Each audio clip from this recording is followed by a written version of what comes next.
Oggi è il secondo di 3 incontri che la delegazione degli Amici del Virgilio, che fa parte degli Amici Palazzo Te e dei Musei Mantovani, la delegazione ha voluto offrire ai cittadini un sabato pomeriggio, grazie anche all'intervento della scuola, di visita alla torre alla Specola, con la possibilità non solo di vedere un affaccio veramente notevole sulla città, ma anche di vedere alcuni strumenti che raccoglievano i dati e che hanno, diciamo, anche oltre i 120 anni. Serviva ai gesuiti sia per lo studio che per il lavoro, perché dava i quarti d'ora. Loro non importava, c'era Piazza Erbe, che qui si sente benissimo, no? L'orologio di Piazza Erbe che è lì dal 1473. A loro bastavano invece i quarti d'ora. E allora c'è questo orologio molto bello, anche se sembra un po' sporco ma è tenuto bene, di tipo galileiano, cioè per funzionare e dare il clock c'era il famoso pendolo. Qui l'umidità uno doveva venire a leggersele. Qui c'erano tutti, il tizio che deve venire qua fa 3 misurazioni al giorno. Poi finalmente arrivano gli strumenti a carta. Se si muove, cioè varia temperatura, come vedete scrive. Beh, questo è il più vecchio.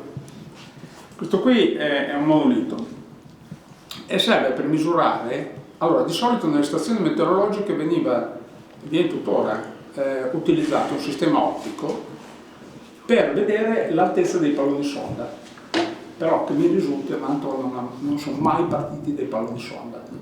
Questo è quello che...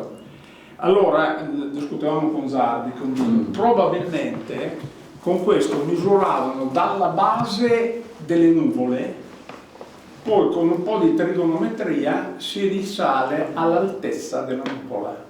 Quindi serviva in realtà per quotare al limite le nuvole e soprattutto lo spostamento, sia in verticale che in orizzontale. Probabilmente, perché poi anche di questo... Si chiama teodolite. È un teodolite. Quest'oggi c'è il dottor Gorni del Codima, quindi chi sta raccogliendo in questo momento i dati meteorologici, e la sua chiacchierata si incentrerà soprattutto per farci capire in che situazione siamo con l'agricoltura e col clima che sta cambiando con una rapidità straordinaria. Sono il presidente del Codima, che è un'associazione di agricoltori per tutelare il reddito delle aziende agricole dagli eventi atmosferici avversi. Cosa facciamo noi?